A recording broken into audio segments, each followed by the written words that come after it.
কলডিল কাটিবলৈ মানে বহুতে ভয়ে কৰে হাত ক'লা হয় বুলি।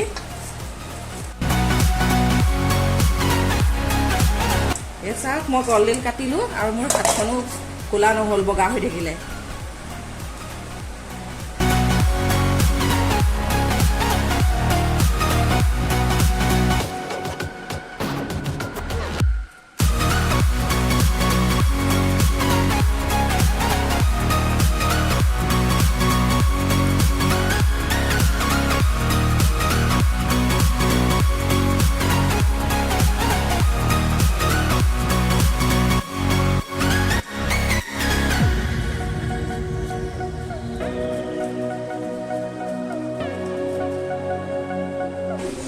এতিয়া এইখিনি মই ধুনীয়াকৈ ধুই আনোগৈ, ধুই অনাৰ পিছত বনাম।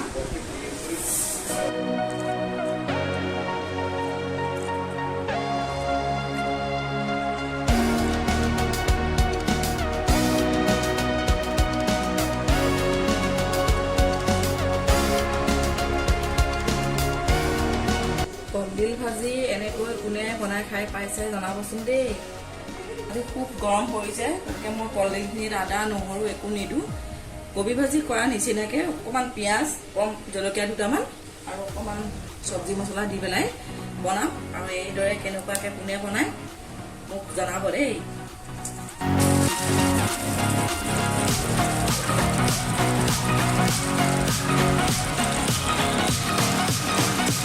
আজি যিহেতুকে গৰম বেছি, গতিকে মই কলডিলখিনি আদা নহৰু নিদিয়াকৈ চিম্পুলকৈ কবি ভাজি যিদৰে বনায় সেইদৰে বনাইছোঁ। ভাল লাগিলে আপোনালোকে কমেণ্ট কৰিব, আৰু কোনে কোনে এইদৰে খাই পাইছে মোক কমেণ্ট এটা কৰি জনাব।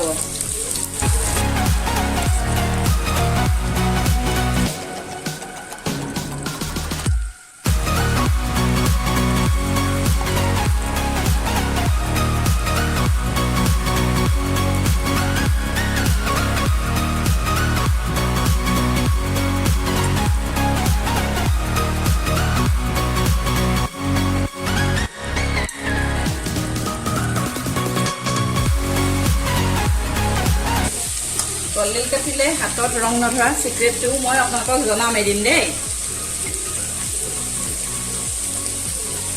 বহুতেতো হাতত ৰং ধৰিব বুলি, হাতখন ক'লা হ'ব বুলি কলডিল নাকাটেই। মই চব পাচলি নিজে নিজে কাটোঁ।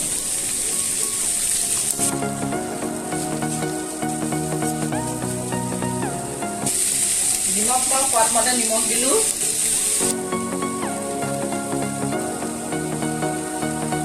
অকণমান হালধি দিওঁ,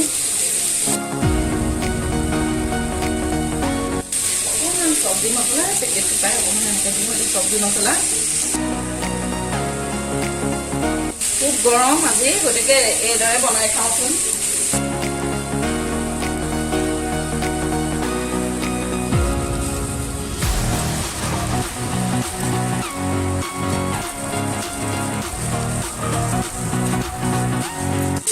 এতিয়া এই ভাজিখিনি মই কম জুইত ভাজিম আৰু বাৰ বাৰ লৰাই থাকিম। এতিয়া গেছটো অলপ চিমত দিলোঁ। কম জুইত সিজিলে ভাজিটো খাবলৈও ভাল হ'ব।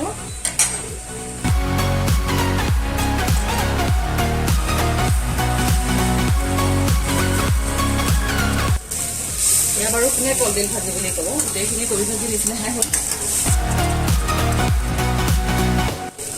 ঘনাই লৰালে টেষ্টটো বেছি ধুনীয়া হ'ব।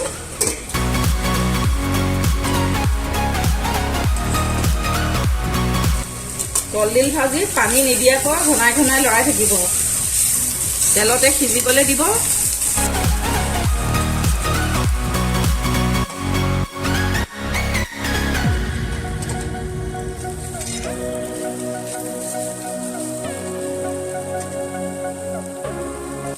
ঘনাই লৰালো, হৈ গ'ল, সিজিল আৰু খাবলৈ খুব মজা হৈছে। অকণো হেৰি ভাজি বনালে, কলডিল ভাজি বনালে পানী নিদিব, কবি ভাজি নিচিনা লাগিছে দেখিবলৈ।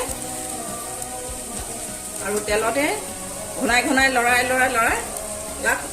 বনালোঁ। খাবলৈ এতিয়া ৰেডি হৈ গ'ল। অফ কৰি দিওঁ গেছটো।